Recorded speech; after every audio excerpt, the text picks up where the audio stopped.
न साजो न बाजो न फौजो न फर्श, खुदाबंद बख्शन दे शर्श। वाहिगुरू जी का खालसा, वाहिगुरू जी की फतेह। We visit English topics on spirituality on Saturdays. Today we explore the hindrances to spiritual progress. Our Western mind, influenced by Western education, now thinks in divisive ways. So for us, spiritual progress is different from worldly progress. Whether it is the world's experience of the ego mind or the experience of spirituality, they both culminate in the man. What does spiritual progress mean? And why do we need to progress spiritually? Spiritual progress means our ability to be able to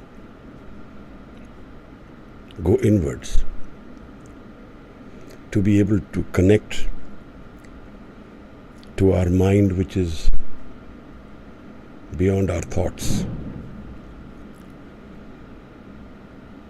to relax to a degree where we are so calm that our thoughts have also gone. And we now can see what is in our mind. Because it's the thoughts which are a curtain to our ability to see our mind, to see within our mind. The first step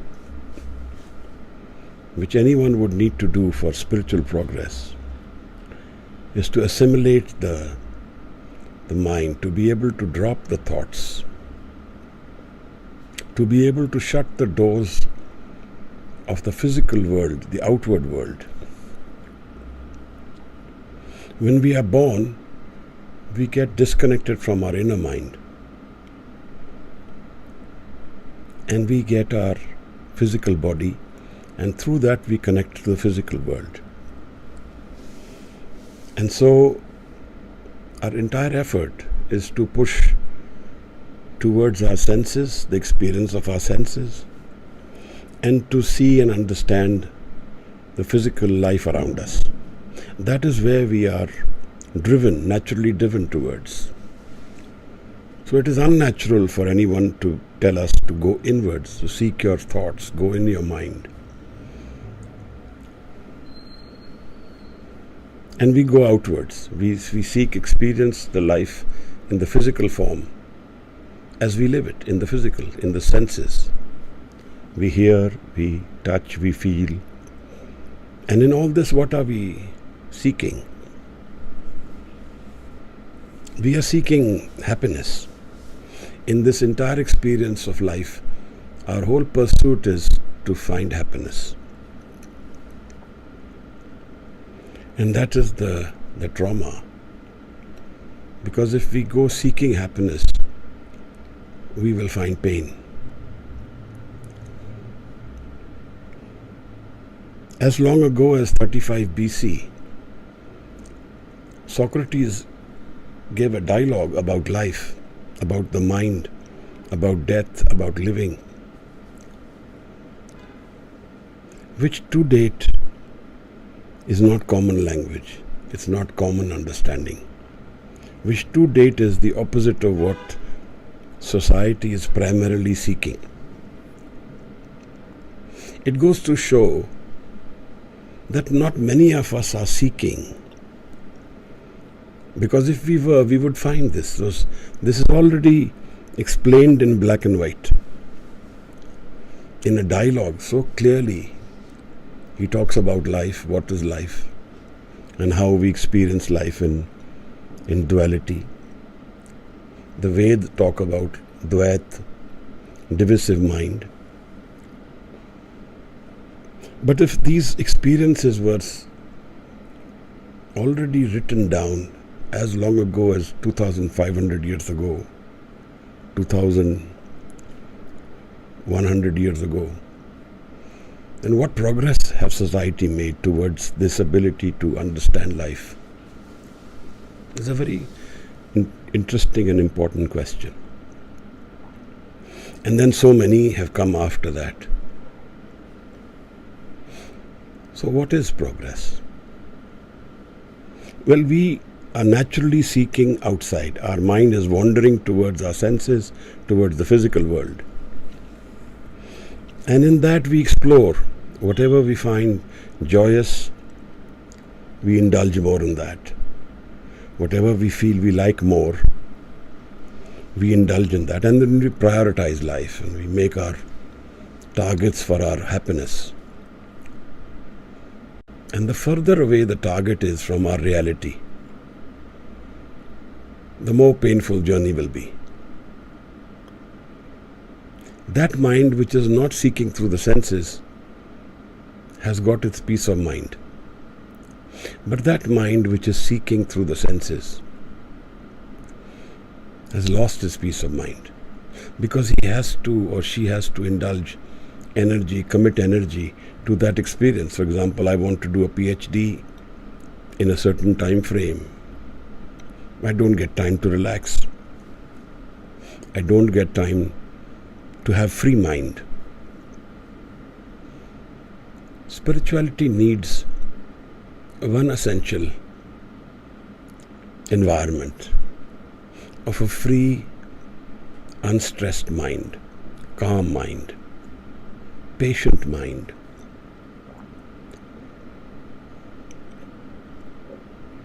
Henry David Thoreau wrote this book on Walden Pond. And he talks about these two spheres of the mind, the doing mind and the being mind. Doing, we want to always keep doing. But the being mind is where I found rest, I found calmness. And I use that because everybody does get rest and calmness in life. But if nobody uses it to go inward. Not many of us do that. Just sitting, Zazen, is a Zen meditation. He says just sit and drop the world, drop the mind. But even they train for years, for lifetimes, to achieve this state. So the important aspect is how to indulge in this direction of trying to calm the mind and focus it, to take the mind into dhyan, because that is the key environment we all need. Sant Niranjan Singh Ji, whom I was with for many years, used to often say, 3 people will have difficulty in the spiritual path. Wavering mind, those who have health issues, and those who are lazy. They will need more effort. So what is the spiritual progress? Is to connect back to that source which we were connected to in our mother's womb, which broke the moment we took birth. Liv chutki lagi trishna, maya amar vartaya. This is a different world, the physical world we came into. Our connection to our Creator broke, and we have come into the physical world. In the physical world, the body, the senses, me, I am, is an important platform. An essential thing is that I am. I can't let go of that. I am is an important, fundamental need for me. And to make myself feel that I am willing to hurt others. I am willing to hurt myself.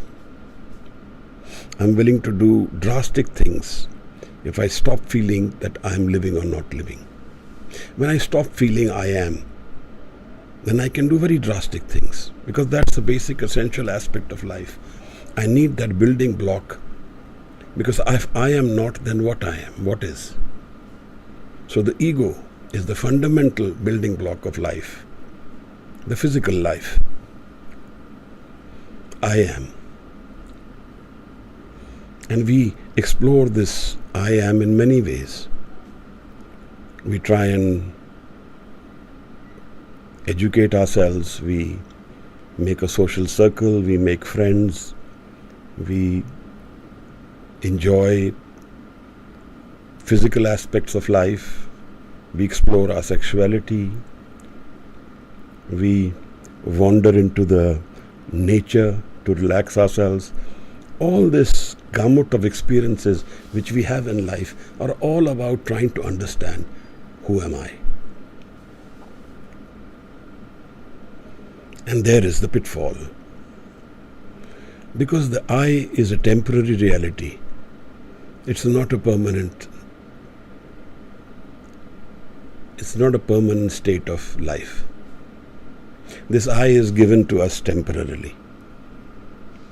Like a canvas which was white is now colored with a certain shade. But the paint can be removed and the canvas will remain.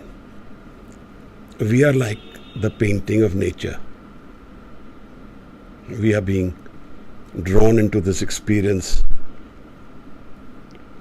over this mind which is never changing and which is our fundamental building block. So our inability to know our mind, our inability to understand who am I, is my confusion. And to connect myself to this source mind, that mind which is my white canvas, that is spirituality. That mind which never changes and is my source mind, which is my building block, is my creator, is where I come from. I need to go back there. I'm trying to journey into that mind, unconsciously, subconsciously. That is what I'm seeking. Because that mind has some inherent qualities which are very attractive. It is a source vibrant with energy. It is a stable environment of the mind. It's where nothing wrong happens. It's where love and happiness exist as an environment, not as what I have to do. In the ego world, to find happiness, I have to do. Unless I enjoy my peace, then I just have to let go. And if I enjoy my peace, then I've partly understood that I am not this ego mind.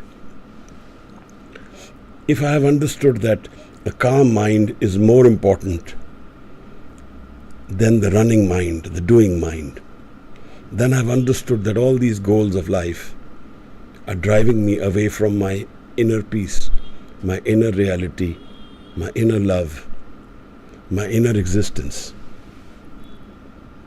Then it is driving me away into conflicts, into confusions, into errors, into doing things which will become painful for me.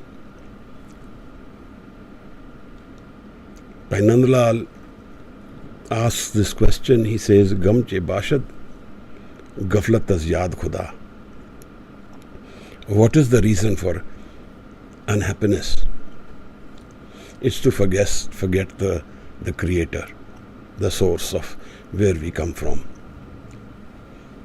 हजार अवगुण हो इंसान में मगर एक एहसान फरामोश ना हो. We have forgotten where we come from. And to go back there, to understand where we have come from, is our spirituality, is our seeking. And that is an answer to our core question of life. Where is my happiness?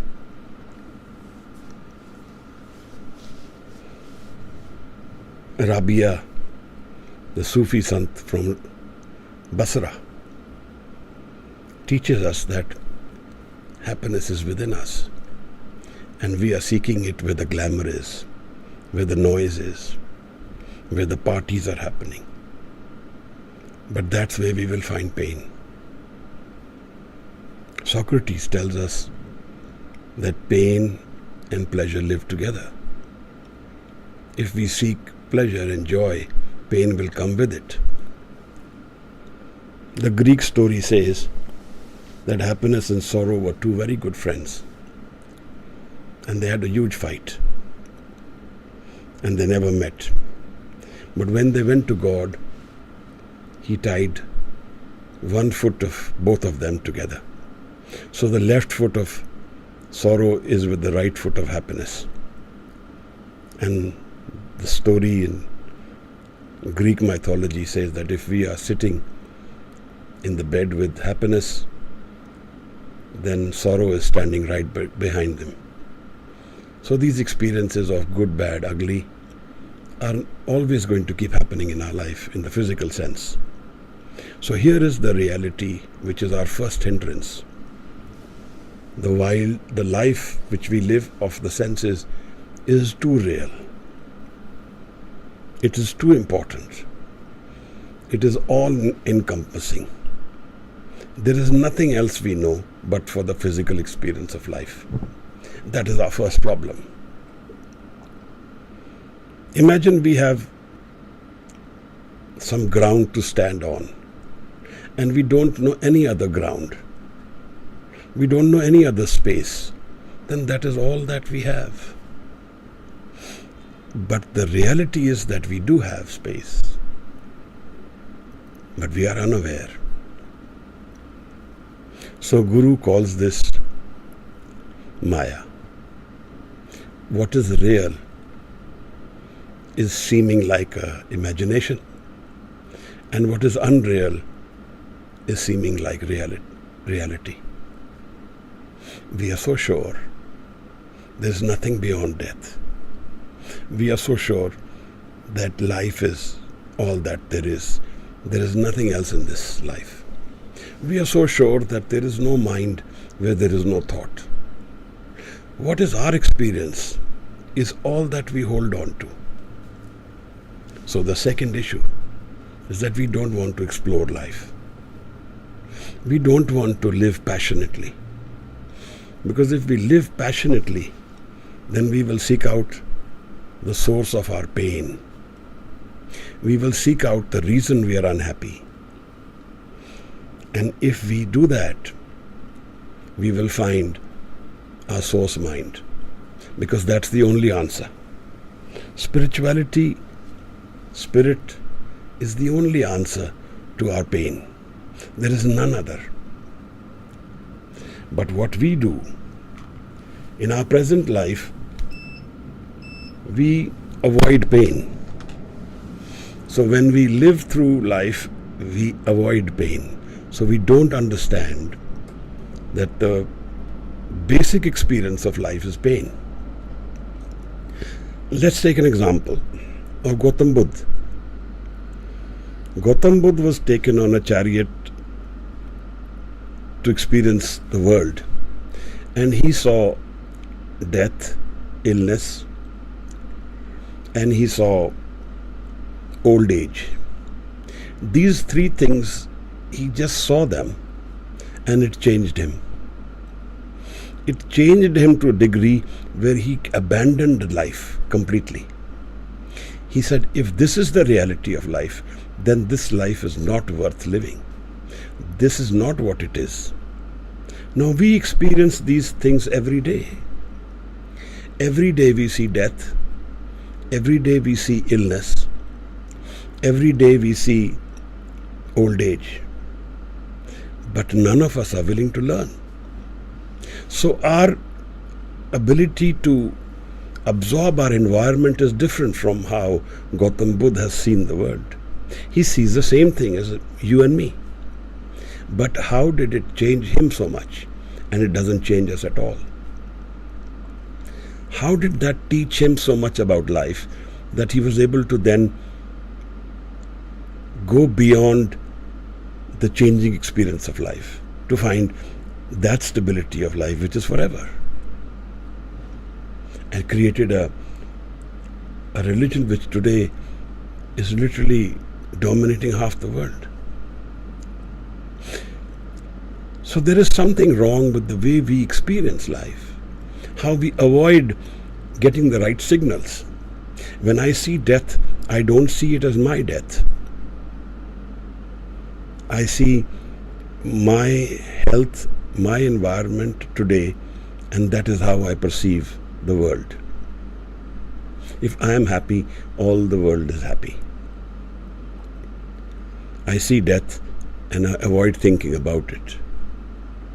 I see illness and I avoid thinking about it. Most of us have seen old age, but we don't learn from that. This is our reality. This is our tomorrow. So our vision is blocked. We avoid anything which is painful. We avoid going below the surface and exploring the deeper mind. And we avoid searching the mind. That is a definite no-no. Maharaj says, Antar vasena, bahar jaye. Doesn't go inwards, is always going outwards. That is our nature. Amrit chhad bikhe bikhaye. This is our reality, Maharaj. Amrit chhad. Amrit is unconditional happiness, where there is no death. So Maharaj says there is an environment in life where Amrit is present forever. And I leave that and I take poison instead. That is how committed I am to the outward world. That is how tied I am to my ego and environment of I am, that I am unwilling to give it up. Even if I am in pain. Even when I do suicide, I don't give up the I. When someone commits suicide, he's not giving up the identity. He's saying, I will give up the physical world, but my identity I want. It's a cry for help. But it is also someone who's not willing to go beyond the environment of I am. Because nobody tells us this. Nobody taught us this. Nobody taught us to sit and explore the mind. Nobody does that. And we don't have that energy and the time to explore the Shabad, to explore the Guru's word, to explore what is written. We want to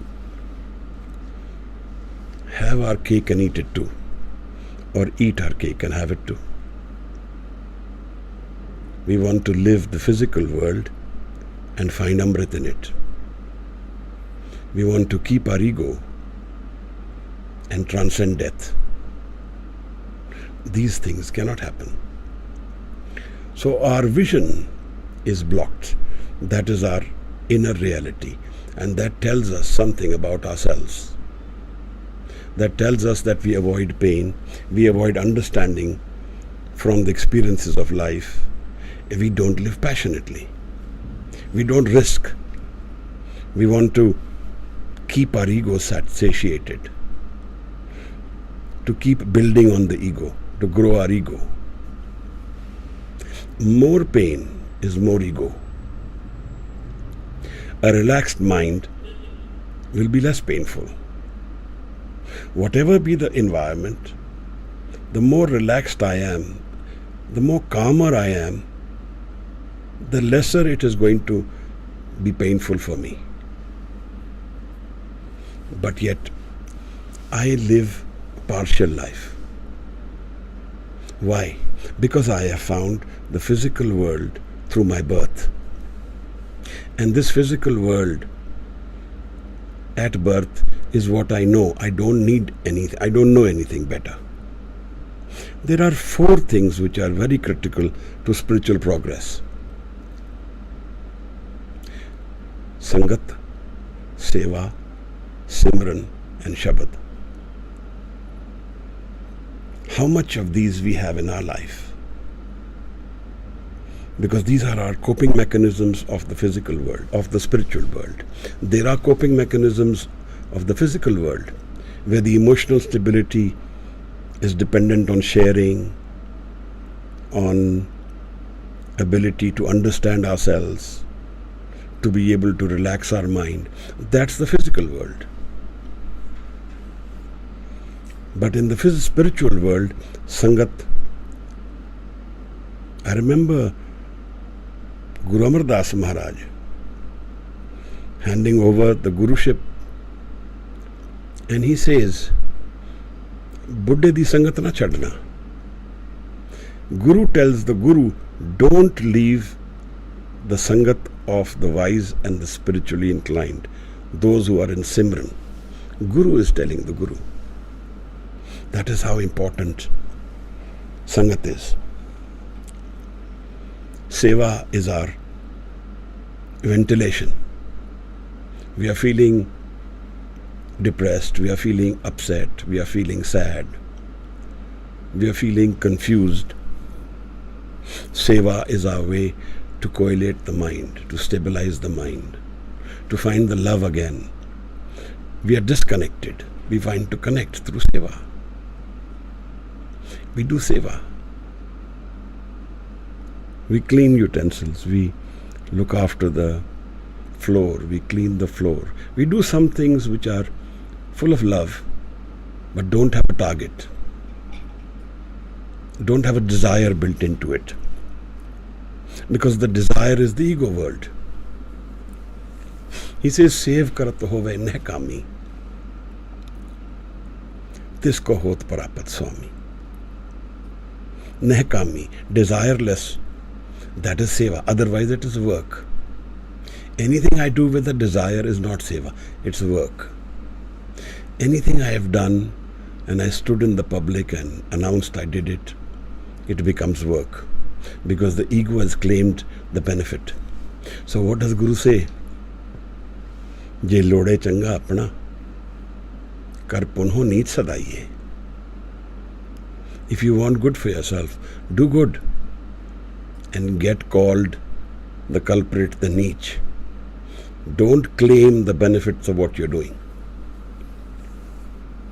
Sant Niranjan Singh used to tell me, do that seva which nobody can see you're doing, and that which nobody else wants to do. Clean the toilet. Do it when everybody's asleep. That is how seva is to be done. Because it is for the soul. It is for my spiritual journey. Why do I need spiritual journey? This is a competitive world. We make even spirituality competitive. I have lost, he is gaining. I may not get it. I may lose it. What will happen? So the targets I build about spirituality are a great misnomer. They are you never know what we are doing. E marg ke gane jaye na kosa. You cannot measure spiritual progress like this.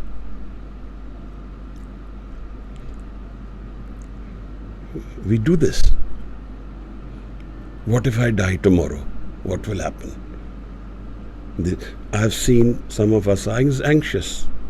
So the moment we get anxious, we defeat the purpose of spirituality. We defeat the purpose of being spiritual, of being a Sikh, of seeking, of calming ourselves. We want to make those rules which are of the physical world, we apply them for spirituality. They don't belong there. Spirituality is timeless. And once we have connected to a guru in spirituality, then we need to be patient. Dheeraj Sunyar.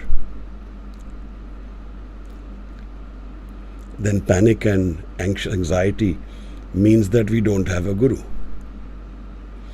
Panic and anxiety means we are not connected to our inner calmness. So this is our other hindrance.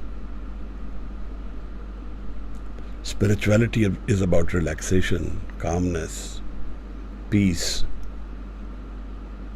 dheeraj. And the more anxious we are, the more wandering we are and pressured we are, the further away we will go from our own spirituality. Where is our spiritual goal?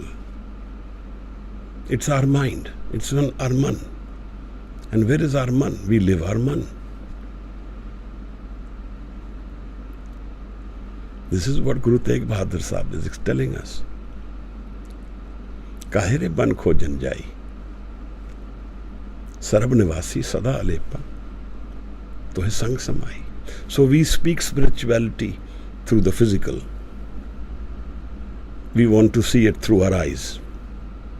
That is why these photographs, that is why these forms and shapes, that is why the idols. But Maharaj says, Creator has no form or shape.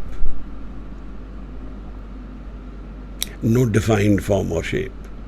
Then how are we going to define? We can't hold on to anyone. We can't hold our Creator. We can't establish our Creator. Saibang. We can't establish Him. He is present wherever reality is, wherever the creation is, He is present in it itself. Haq sach khalak. Khalak mein aane. Sham murat nahi. Haq sach khalak. That the Creator lives in the khalak. The khalak, the Creator, lives in the khalak, the creation. Haq sach khalak, khalak meane. Meane means lives inside, in the mayan. Sham murat nahi.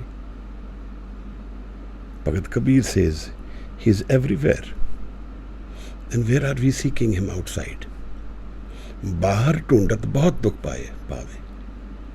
He says, the more you seek outside, the more pain you will get.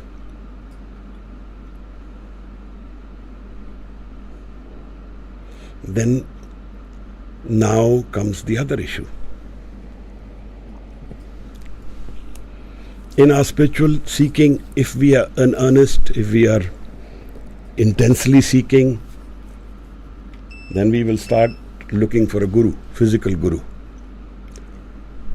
9.9 people out of 10 today who are claiming themselves to be guru are not guru. So the concept of guru is not understood by us. We don't know who is guru, and we are seeking the guru.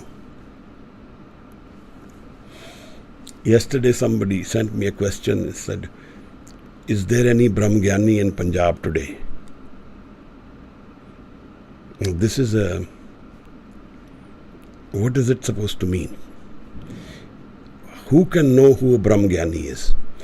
A Brahmgyani can be sitting next to me and I will not know he is a Brahmgyani. To be able to experience a Brahmgyani, I have to be a Brahmgyani also. Otherwise I will never know. Then what is this question meant for? Basically what he is saying, can I meet somebody who is spiritually evolved? I think that's again seeking the guru in the physical. But a guru is a Shabad, is ever-present energy everywhere. And we connect through guru how? Even if we met a physical guru, we establish a guru, we say he is our guru or she is our guru. Then how do we connect to the guru? Through the man. Only when we connect in our thought first, in our dhyan, then the connection happens. So how is the connection happening between guru and Sikh? Through dhyan and Shabad. Through dhyan and thought and Shabad. Suppose a guru says something to me and I follow it. So how is that happening? Shabad. Guru is saying, wake up in the morning and do this mantra. Let me, for example. So what is the Guru saying? Shabad. So how is the meeting happening? The Shabad is my meeting the Guru.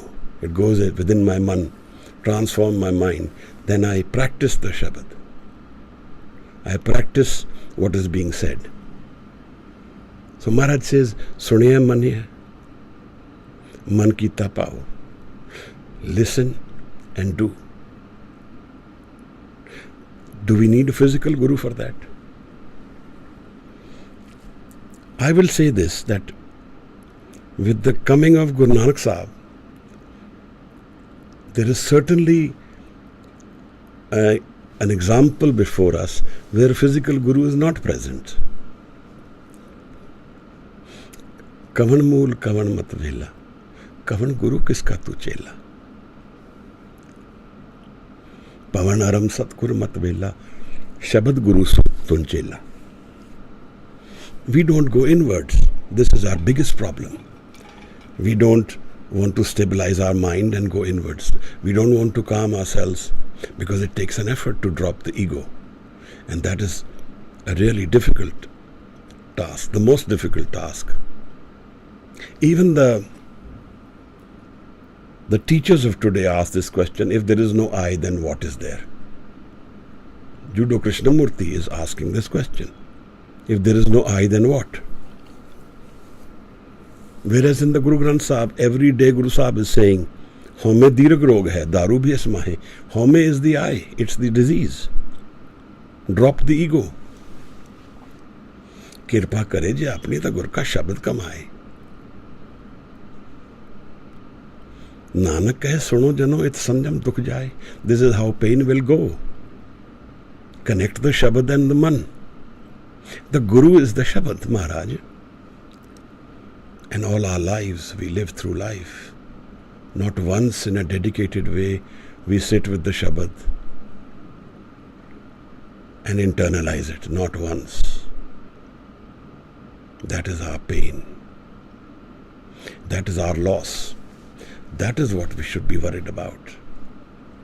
Do we have that spare energy, that time? Little bit. Even if it is 5 minutes. Every day I knock on the door. In Christianity they have this saying, knock and it shall be opened. Shabad is my knocking on the door.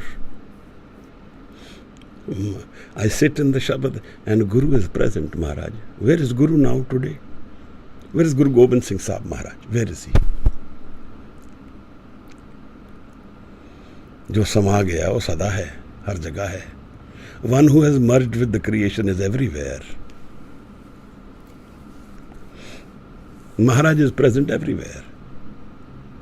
How do we meet him? With the dhyan and Shabad, just like we would meet a physical Guru. That's exactly how we meet him even today. Suppose I have a Guru. He or she has just passed away 10 minutes ago. So, what would be the connection? There would be no more Guru then. Or would you say, no, my Guru was there just 10 minutes ago, still my Guru. So it's a matter of only time. 10 minutes or 200 years is only time. Spirituality doesn't measure.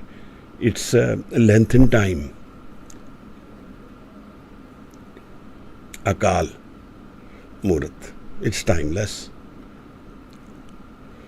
Then Maharaj, how do I meet Guru Gobind Singh Sahib?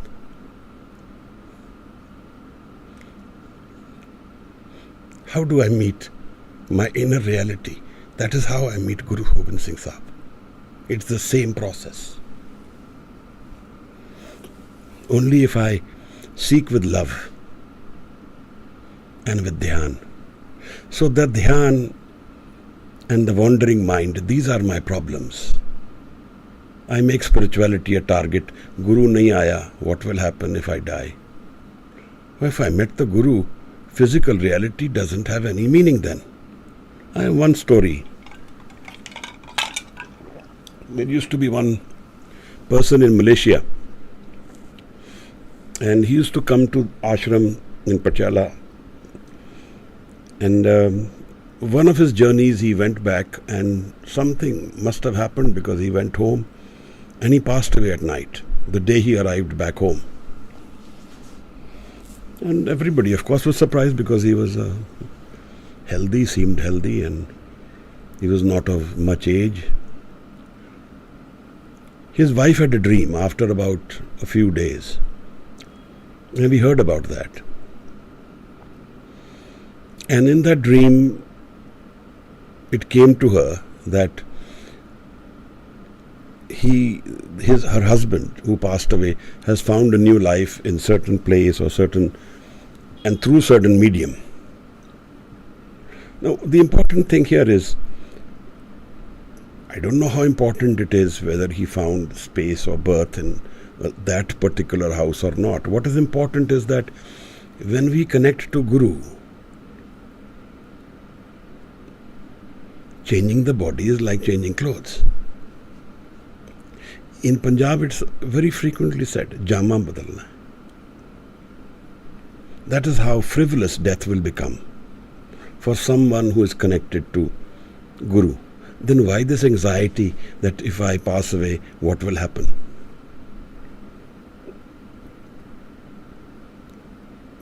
Spirituality can be a journey of many lifetimes, or it can happen 10 minutes or just this second. This is all in the hukum. And to live that hukum is our reality. We can't order the hukum. Somewhere I read Kabir saying that he has gone through many lifetimes in seeking the Creator. Kabir saying that. And the level of spirituality Kabir is unparalleled. But we want to dictate our ego even to spirituality. So we make our rules for spirituality.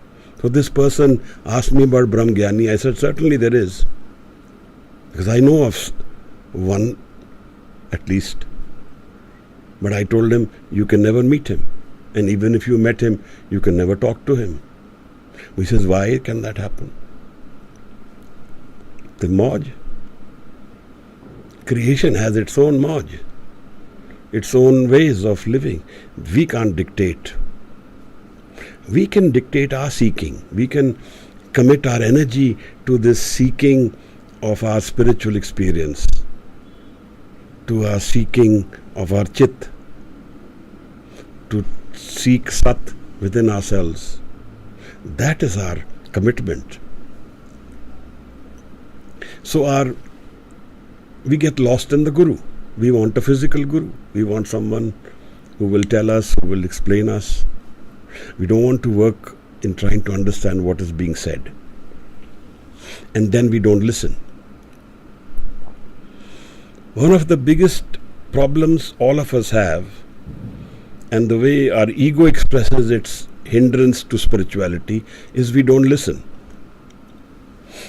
Maharaj says, Gaviye, suniye, man rakhiye pao. In the Japji, Maharaj says 4 paudis of sune before manan. So if we don't have the ability to listen, we can't go into manan, we can't go into dhyan. Dhyan means to absorb everything, to process. Dhyan means to remove all the conflicts of life. Dhyan means to put energy at one point and make it stable. Thir ghar. I am sitting here. I am not going to wander. I have committed my mind to be stable. Tuk dam karari jo karo. Bande khoj dil har roz. How much of that we do? We make our targets. Who is making the targets? The ego is making the target. So the moment we say, I have to find Guru within this birth, I can ask it, I can pray it. But remember, Ardas means to give up the ego. The Ardas means to dissolve the ego before the feet of the Guru. Ardas means to request in such a way that I am no more. And the hukum is now after that. And I am transcended the ego.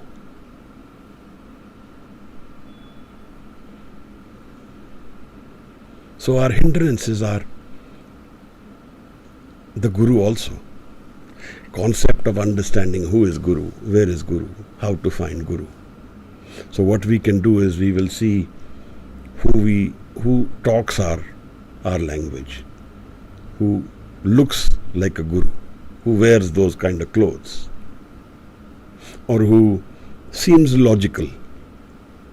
So this logic word comes from logos. It's a Greek word. The entire Western philosophy is built on this word logic. The Greeks used logic, logos, to perfection. If you read through Euclidean geometry, through trigonometry, through Pythagoras, you will find that they used logos to arrive at these theorems, which we use every day in trigonometry. They used it with logic. And the West used logic with the senses. So the senses connected to the logic and created this divisive mind. But logic is a tool of the moving mind. The answers to our questions of life don't come from the wandering mind. They come from that mind which is not wandering at all.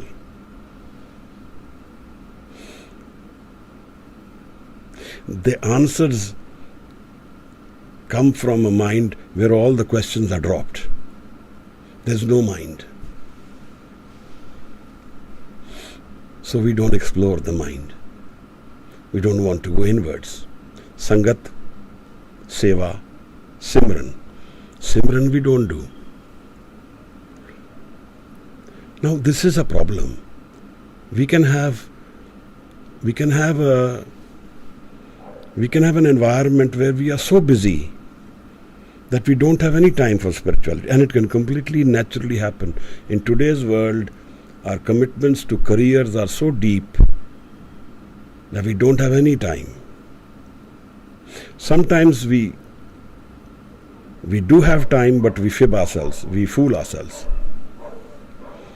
But it can happen that we really actually don't have any time. We are so committed to the task, but for my sleep and my working, I have no energy and time left.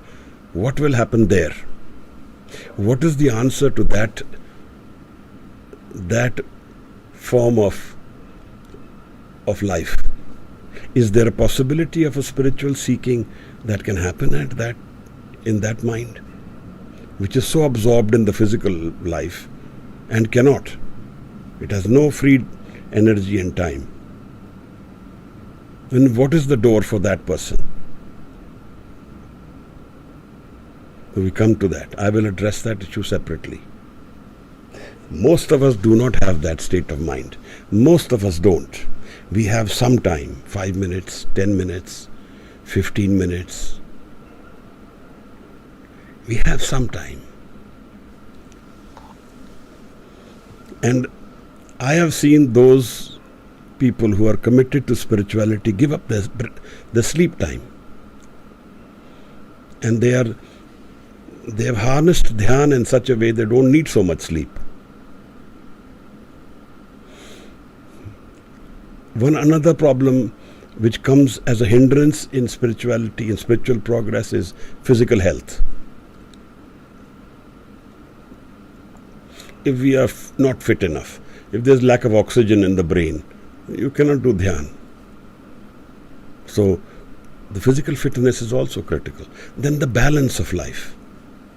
We get very confused. Often I meet people who say, there's a lot of sexual thoughts I am getting. My sexual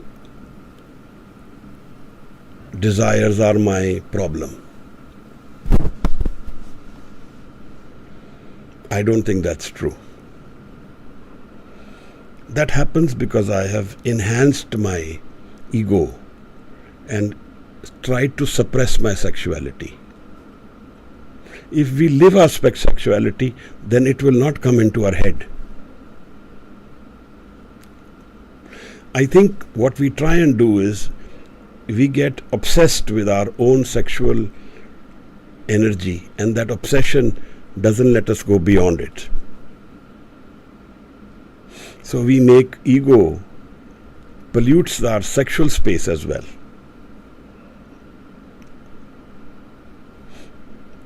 It's a part of life. There's no reason for us to make it a hindrance to our spiritual progress. It's the same energy used in different levels. Like we use tar for the road, and we use perfume. They're both made from the same oils, the same source, but different levels. Above tar there is furnace oil, above furnace oil there is another oil, then there is another oil. There are different categories of ingredients which are drawn out of oil. And ultimately we make perfume. 100 milliliters would be 4,000 rupees or something. Or it is alcohol. So what I'm trying to say is that the ego again traps us. What we need to do is to go into Simran. Drop your thoughts and do Simran. The obsession with sexuality is part of our thoughts. The moment we drop the thoughts, then we go into Simran. Simran becomes our environment and the thoughts are gone. Gaviye, suniye, man rakhiye pao. That is how we need to resolve. Otherwise, if the resolution is that when the sexual thoughts will go away, then I will do Simran, then it will not happen. So we do the Simran. Don't suppress the thoughts. Let them come and go. Don't hold on to them either. Most of our thoughts are not ours. They are just coming and going. Our understanding of the Guru is a key aspect, Maharaj. Shabad is the Guru. Seva, Simran, Sangat and Shabad. For that person or those people who have no time and energy, their Shabad is the real key. That is the miracle maker. But even there, Dhyan is a necessity. If we do everything in Dhyan, I have a very essential project I am doing. I have no time for Shabad or for meditation or for Dhyan. But that task which I am doing, I do it in Dhyan. Then the task becomes my Dhyan, my meditation. That becomes my transcendent energy. So in the middle of the battlefield, I am battling with Dhyan. So I am not disconnected, I am connected. I don't need to sit separately somewhere. I don't need to have calm environment. Don't need it. My mind is calm because it is in Dhyan. But this is adept. They are the people who know how to do this. They know the mind. So are we able to take the mind into Dhyan and Shabad? This is the key to my spiritual progress. Lack of energy, lack of time, that has a problem. But Dhyan transcends all conditions.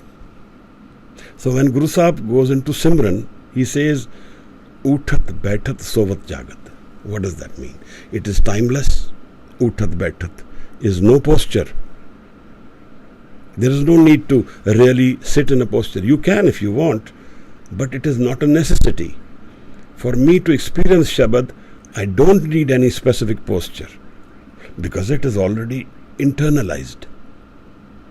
It is already my breath and my Shabad are together now. They are not different. Swas Giras. So the Simran happens to that intensity where I am able to internalize all this process. Where I am able to live the Shabad with my breath. This is the the key to living a spiritual life. The soul experiencing Atma. Where's the Atma? It's in the Anand of life. Atam Ras is Anand. Atam Ras ja janiye, so hai Khalas Dev. Prabh mein, moh mein, taas mein, ranchak nahi na ped. Maharaj says, who knows this Atma Ras, the Anand of life? He is the Khalsa. Between him, me and the Creator, there is no difference. So Satgur ke janme gaman mitaya. When we connect to Shabad Guru, wandering ceases.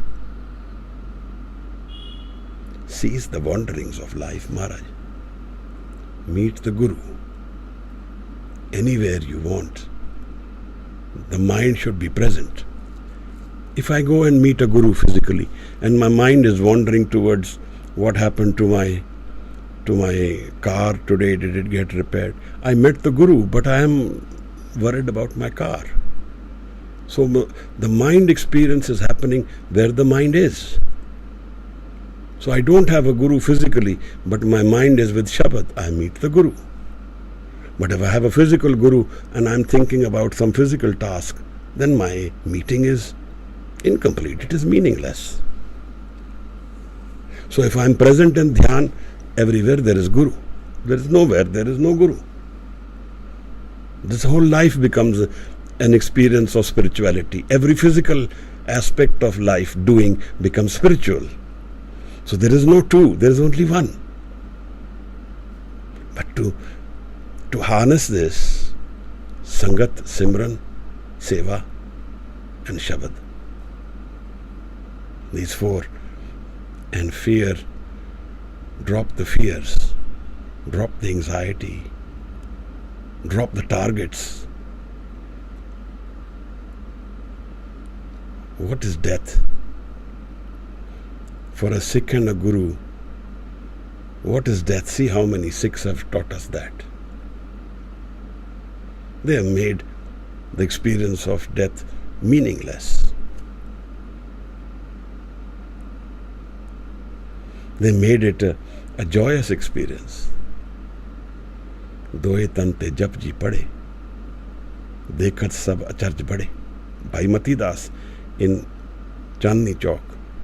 Both the halves of the body are reciting the jap ji. Doye tante jap ji pade.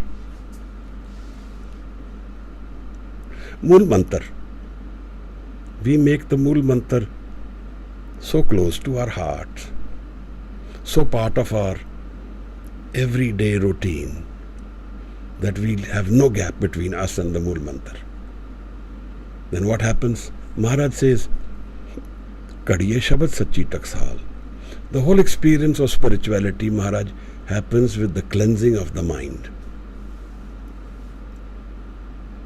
That is the key. Like a pond of water which is dirty, which is murky, which is full of mud. You can't see what's in it. Our minds are like that.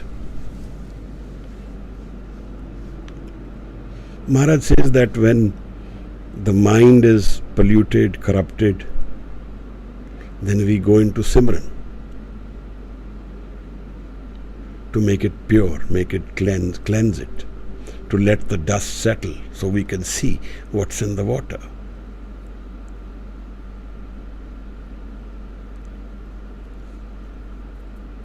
So Maharaj invites us to Simran. And the moment we are able to make the mind identify through the Simran rather than the ego, then our journey begins. Because the Simran becomes our energy center, becomes our naam. If anybody has any questions, you can keep writing them, and we'll address them as we go along. So we don't need to give up easy. Most of us say, no, this is for the Sant to do. This is not for me. and we don't even venture in it. We don't even explore what it is. What is death? Maharaj has told us. Today in the morning we were meditating on this Shabad. And Maharaj says, Baade Bure Tarne Taiya. Age is not an issue for death. It equalizes it. Then he says that the Raja and the rank are barabar. They are the same for death. The moneyed and those who have no money, they are also equal. Death equalizes everything. So we are so anxious about this life. Everything will be equalized. There will be nothing remaining.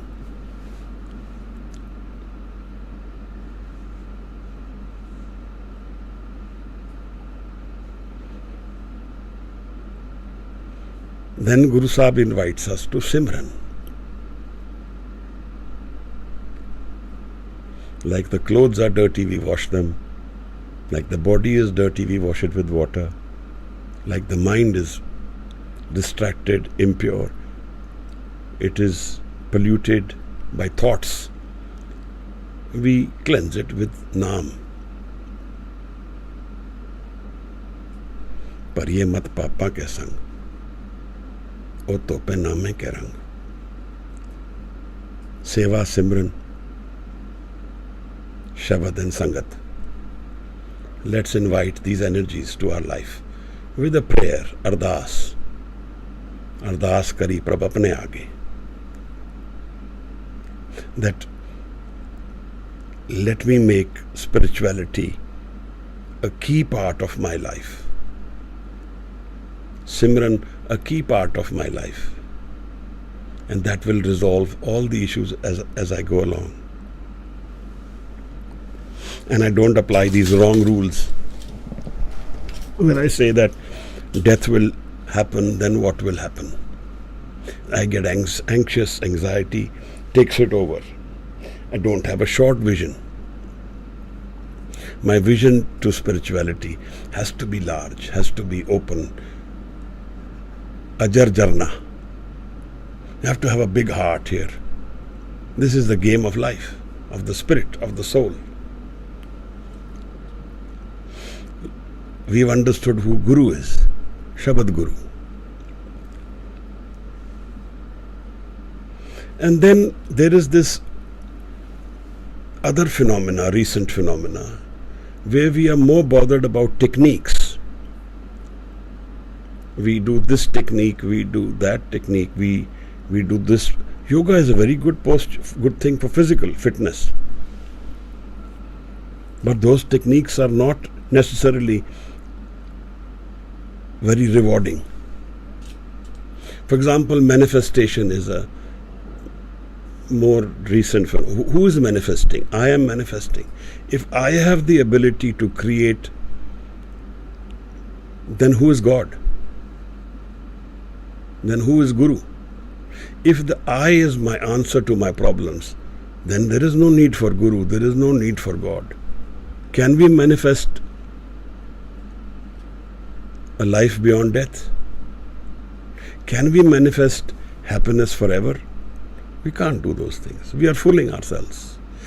Manifestation is a part of our ego. It's a part of our ego's search for itself. And it will lead to more pain. The stronger the ego will become, the more painful it will become. Similarly, techniques. We can use techniques to learn dhyan, to do Shabad. But those are just tools. Use them and drop them. Those are not the Guru. Shabad is the Guru.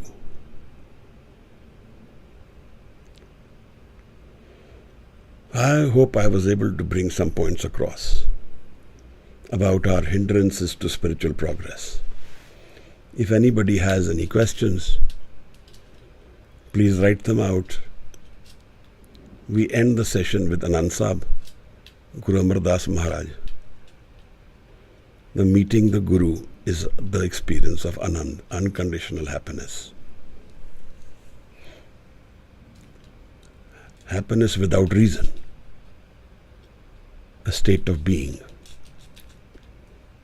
आनंद पाया मेरी माए सतगुरु में पाया. महाराज,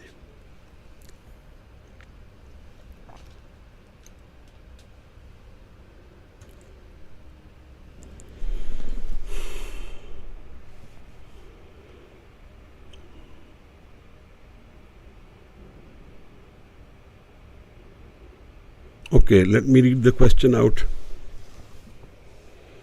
I need my glasses for that. Thank you. Okay, welcome ji. Since Dhyan transcends all conditions, now should one approach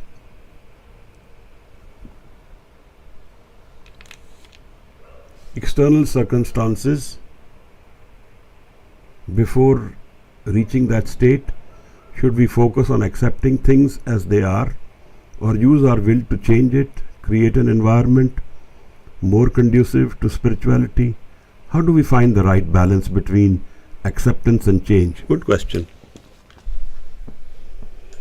This aspect confuses us a lot. Should we change? My air conditioner has got spoiled. Should that be accepted? I should accept it. So it is hukam. Why I should change it? So part of our whole experience of life is the conditioned mind, where the conditioning matters. What is our conditioning? How we have lived our environment, what we find right or wrong. In the ego mind, that is important, because in the ego mind, that is how we know ourselves. So there is a balance now here between the ego mind and the spiritual man.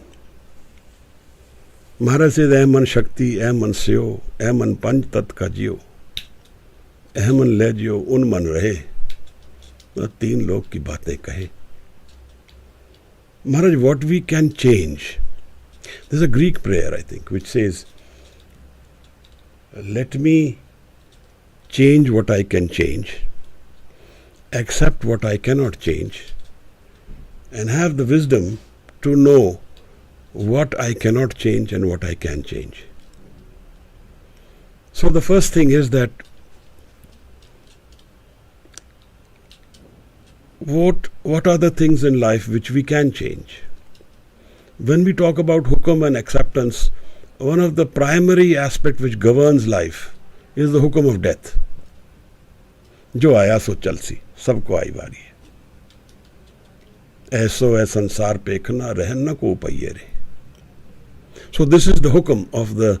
So the first aspect of understanding hukam is to accept death as our.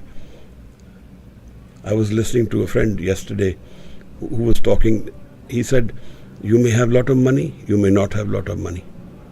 You may be very fit. You may go for walks, eat the right thing, keep yourself relaxed, not be tense. But remember, end of the day, you will still die." So, interesting thing was that accept that we have an ending to this road. And then comes the second question, what is life for? Vahi prapat manuk de huriya. You have opportunity. Gobind milan ki eh teri bariya. This is your chance to meet the Creator. So the first aspect is to understand life will end in death, and death is parallelly moving with us. It's not a faraway thing. Our constant journey of life is an experience of death in one way. We are dying from the day we are born. Whatever we can change in our life, we should change if we want to change it, if that is our conditioning, if we require it. Whatever we can't change, we accept it. But the hukam is not about the thinking mind only. Hukam is everything about life. And hukam can only be known when we have understood the relationship between hukam and ego. Nanak hukme je bujhe, taho mein kahe na koi. When we've understood that I am only a transient, temporary visitor, then only Hukum's reality will start coming to me. Bujhe, understanding will come. Maharaj. And Naam is our Hukum. Naam is our reality. Simran is our Hukum. So, the everyday questions of life we address with the energy of Simran. The energy which we get from Simran. Because life can get very confusing. It can create problems and issues which are far beyond our imagination and which can be very constraining, which can be very binding, which can be pressurizing, which can be very difficult. Absolutely, that is absolutely a reality. But then it's like in medical terms they talk about an emotional balance. That in a relationship, when we have emotional balance, we have good harmony for many years, and suddenly there's discord, then that emotional balance will come and help us recreate the energy of communication. Just like that, if Simran is our energy balance, if we have done Sangat, if we have done Ardas, if Guru is, then that will help us. And Sangat, I must say, is always energizing. I do this Saturday, Sunday Sangat at home.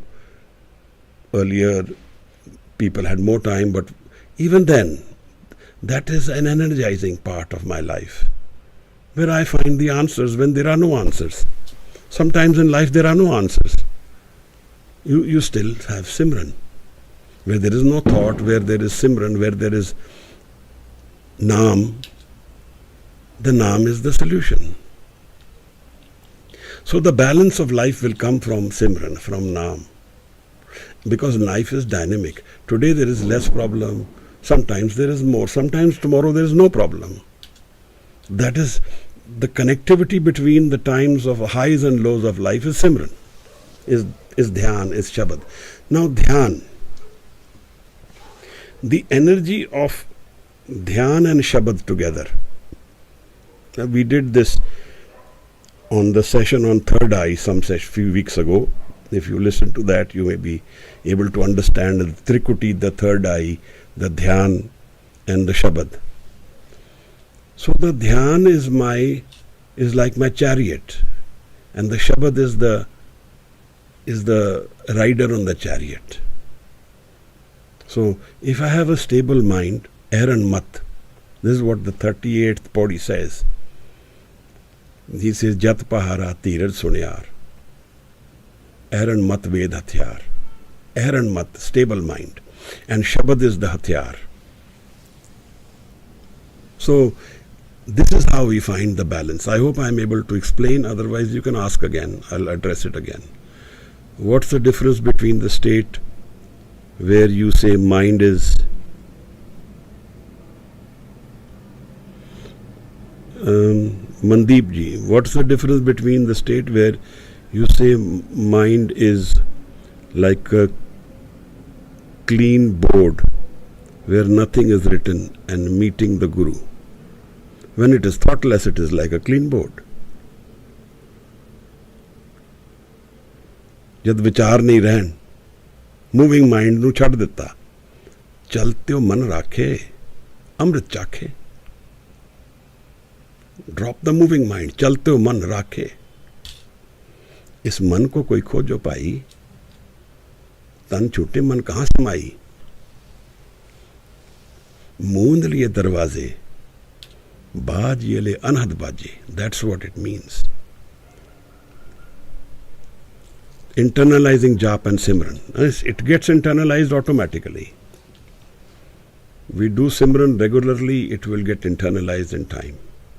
The more my dhyan is, the more it gets absorbed within me. Ji Maharaj. Karishma ji, I hope you are able to understand and relate to what I say. Otherwise, you can ask again, not an issue. Ji. Is there anyone else?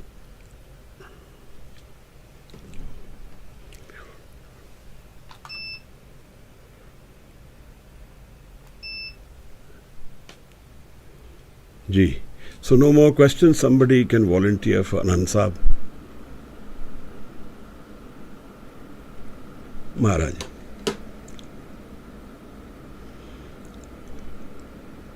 Hanji.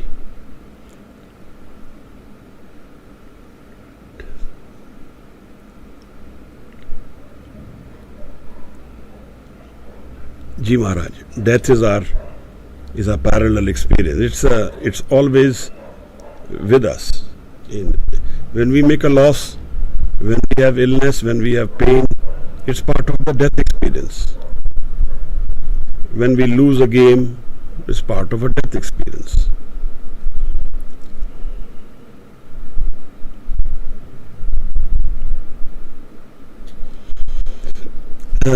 Is it okay? Karishma ji, I'm not a sir, I am also a seeking Sikh like you are. So I don't want to be anywhere. I am the same as you are. So sir is an avoidable word. I understood the message, grateful to the... Thank you. I'm glad you could connect.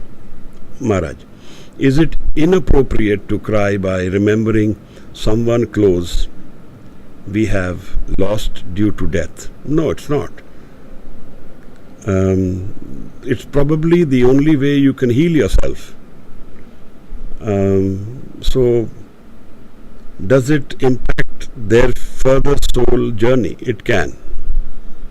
But if you cry, and if there is an emotional bond which is very strong, then if you don't cry it out, it will also lead a void. So, what is natural is fine. I mean, we can't force this. Does it? How? What do you mean by how?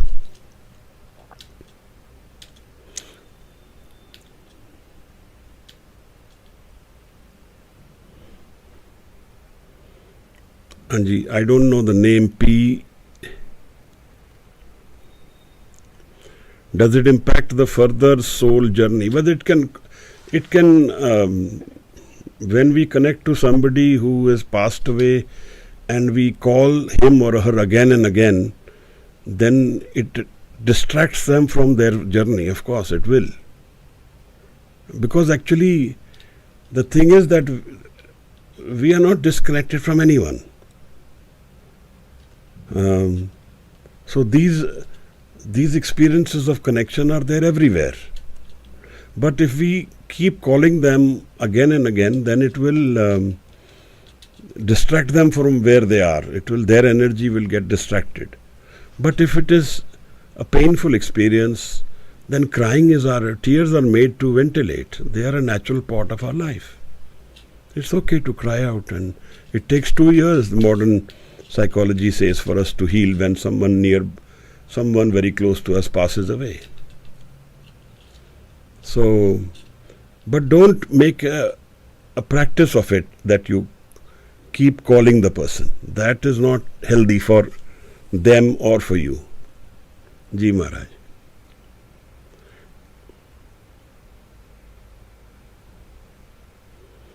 Need to listen again and again. It's a deep thought process then.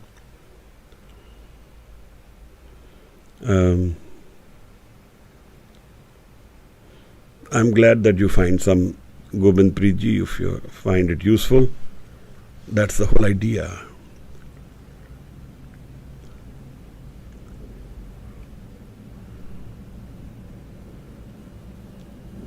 Ji.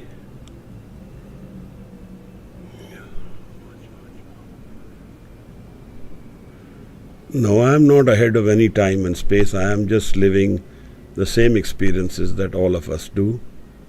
I only had the sangat of a very evolved soul with me in my younger years, who nurtured me. So there was...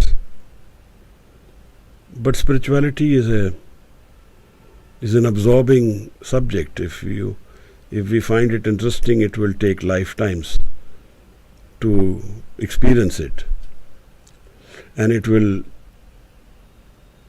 take us beyond the changing world. If Guru is Guru Prasad or Gur Kirpa exists, then only. I hope to find it someday. Ji Maharaj.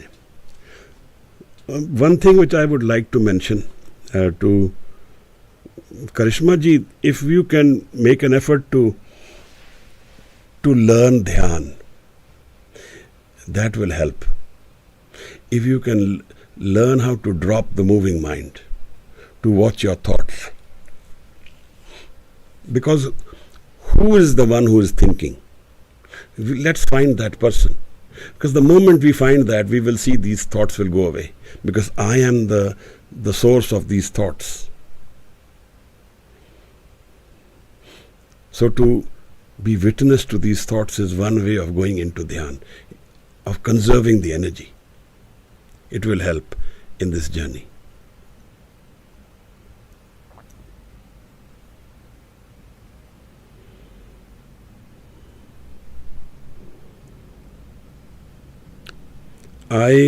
One question maybe for next time. No, please go ahead if you have a question.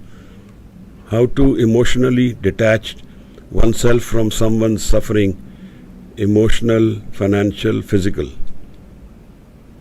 How to detach from someone else's suffering.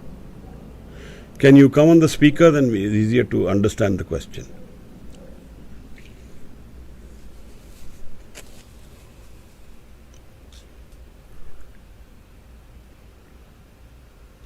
हाँ जी.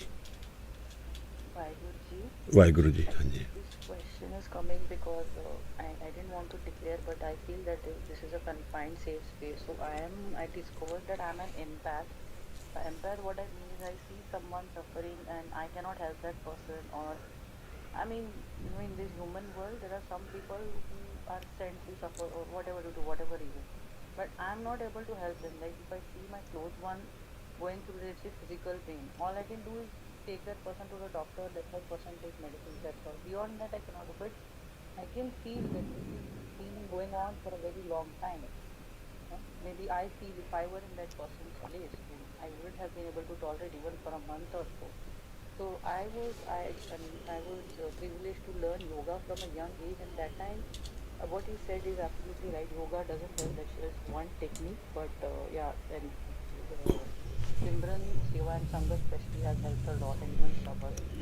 So that time in that yoga class they used to say you detach yourself from your children, from your parents, emotionally. And I was like 12 years old. I was like, this is impossible. You live in a family and you detach yourself from your whatever mother-in-law, that lady seems to say. I said, it is impossible. Like, how can a mother detach herself from the suffering of her child, right? So that's what I'm asking.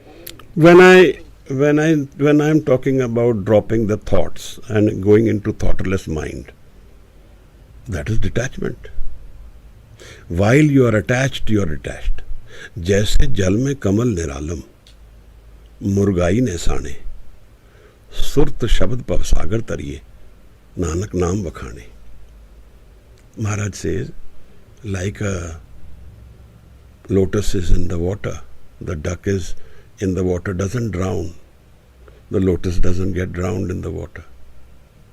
Murgai ne sane, surt shabad. Like that, the attachment of surt and shabad will not help you, will take you away from drowning, will make you go beyond the changing mind.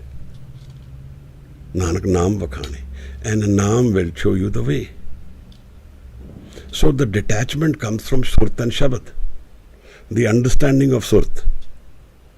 Surt is thoughtless mind, sahaj, where nothing is done, sahaj, nothing is moving, no thought is moving. How does it come? It will come by itself when we do Simran. Ji Maharaj.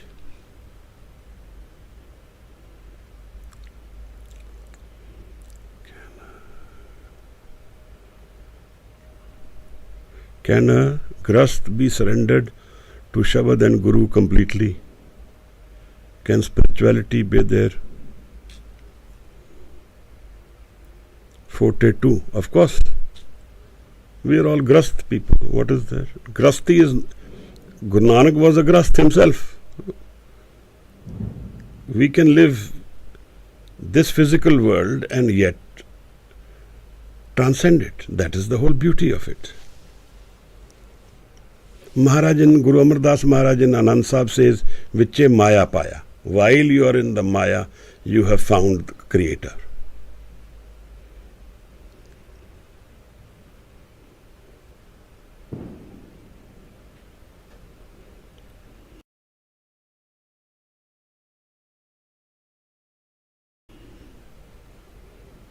Padmavati. There's no need to hate anyone, I would say. There's no reason for that. Hanji Maharaj, if all the questions are addressed, let's... Anand Sahib, if someone can volunteer, please.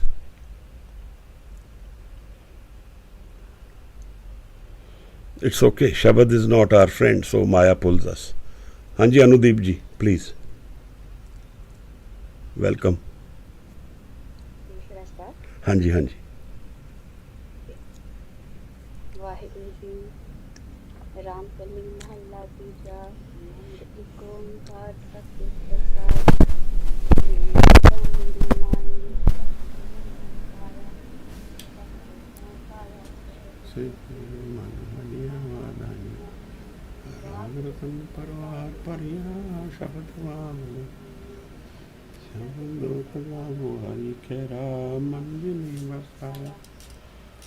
Nanak नंद होवा सतगुरु मैं पाया मन मेरिया तू सदा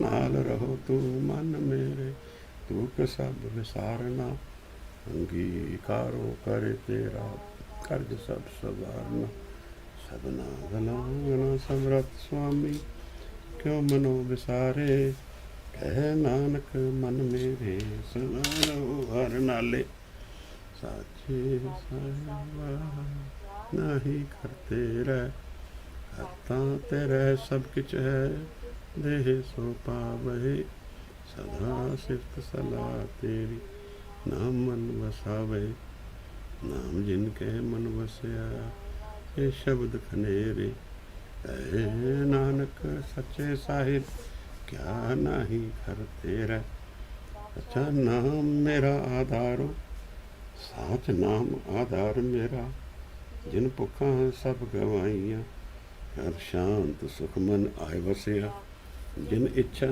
सब पुजाइया सदा कुर्बान किता गुर विटो जिस दियां ये गुडियाइया कह नानक सुनो संतो शब्द धरो प्यारो नाम मेरा आधारो सुन पंच शब्द तित कर सभागे शब्द वाजे कर धारिया पंच दूत तुद वस कीते काल कंटक मारिया तुर करम पाया तुझ जिनको नाम हर के लागे कहे नानक तै सुख होवा तित कर अनहद वाजे आनंद सुनो वड भागी हो सगल मनोरथ पूरे पार ब्रह्म प्रपाया त्रे सगल विसूरे दुख रोग संताप उतरे सुनी सच्ची बाणी संत साजन पै सर से